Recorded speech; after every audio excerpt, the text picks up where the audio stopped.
This is a video in clinical medicine from the New England Journal of Medicine.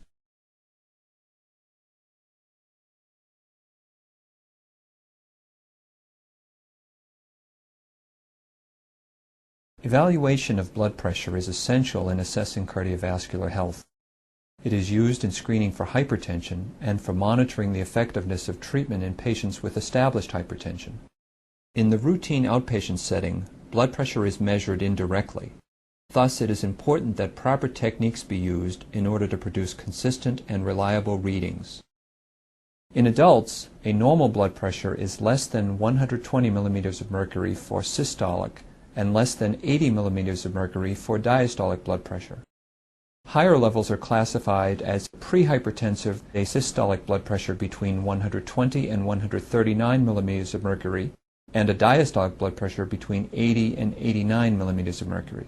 Hypertension is defined as a systolic blood pressure greater than 140 millimeters of mercury or greater than 90 millimeters of mercury diastolic measurement. The purpose of this video is to demonstrate the appropriate technique for the indirect measurement of blood pressure in adults. Blood pressure should be assessed at each office visit.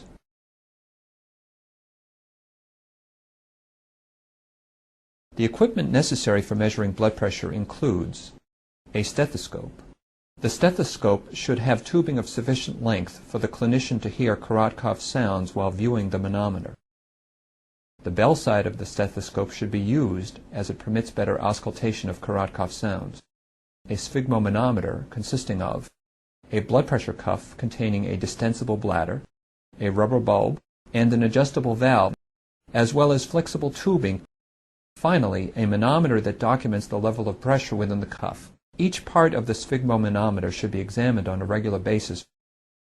The needle on an aneroid manometer should rest at 0 before and after measuring blood pressure.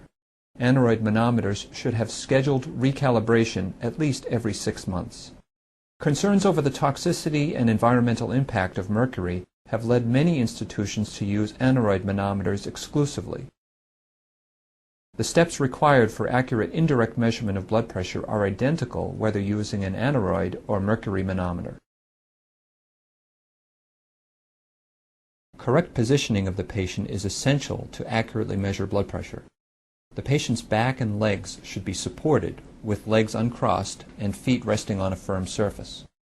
The patient's arm should be bare to the shoulder. The arm should be supported at heart level. The manometer should be at the eye level of the healthcare practitioner. A common error in taking blood pressure is the use of an improperly fitted cuff. Selection of an appropriately sized cuff requires assessment of the arm circumference. The midpoint position is determined by measuring the distance between the olecranon and acromion processes. The arm circumference is then measured at the midpoint.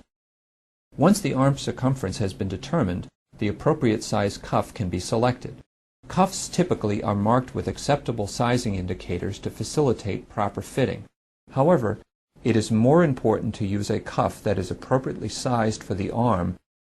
To assist in selecting the appropriate size, cuffs should be marked with an index line that runs perpendicular to the length of the cuff and a range line that runs parallel to the length of the cuff.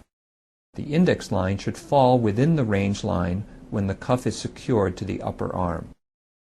The cuff should be applied 2 centimeters above the crease of the elbow. It should fit snugly, but still allow 2 finger widths under the cuff. Next, find the brachial artery, which is palpable approximately 4 to 5 centimeters from the medial epicondyle on the anterior surface of the elbow.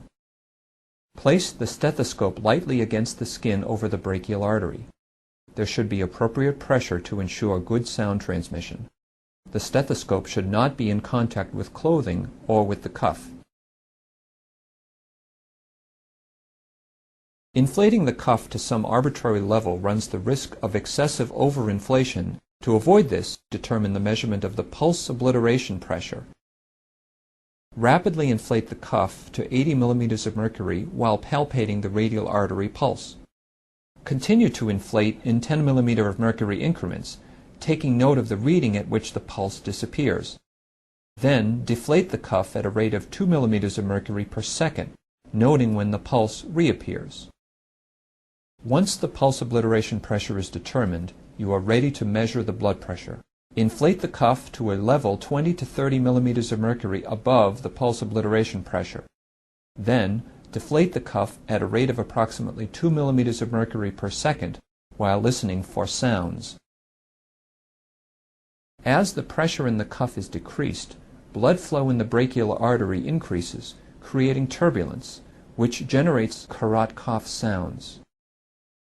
Phase 1 sounds are clear, repetitive tapping sounds that coincide with reappearance of a palpable radial or brachial pulse.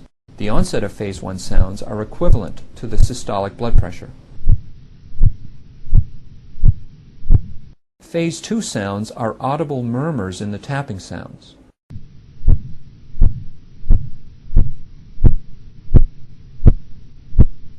Phase 3 and 4 sounds are muted changes in the tapping sounds that occur as the pressure measurement approaches the diastolic pressure, usually within 10 millimeters of mercury of true diastolic pressure.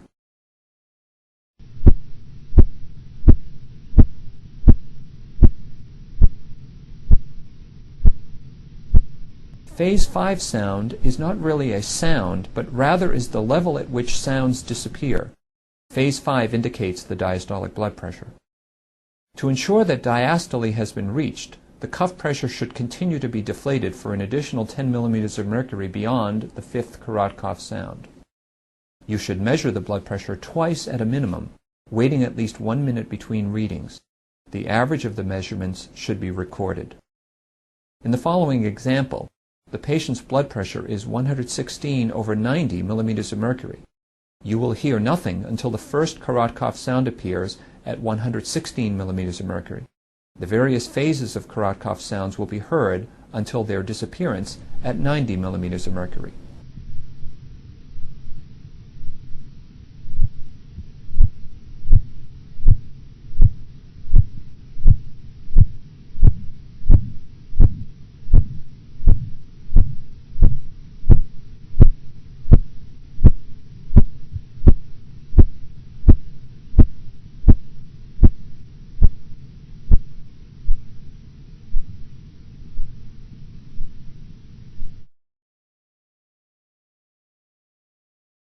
An auscultatory gap is defined as the intermittent disappearance of the initial Korotkoff sounds after their first appearance. This phenomenon can lead to underestimation of systolic blood pressure. Obtaining the pulse obliteration pressure can be helpful in avoiding incorrect measurement. In the following example, the systolic blood pressure will be heard at 162 millimeters of mercury, followed by an absence of sounds for 4 millimeters of mercury, after which they will reappear.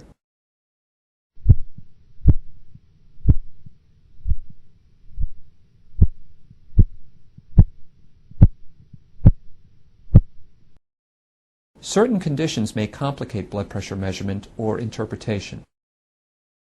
In such settings, decreasing the rate of deflation and averaging several readings may improve accuracy. Observer bias is usually the most common error that occurs in blood pressure measurements. It occurs because practitioners often show digit preference and/or rounding of the terminal digit. When two people use the same correct technique for measuring blood pressure, there should be little inter-observer variation.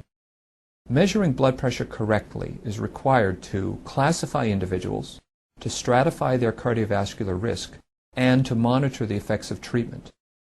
This video provides the viewer with a standardized methodology that, when followed, will lead to accurate blood pressure measurement.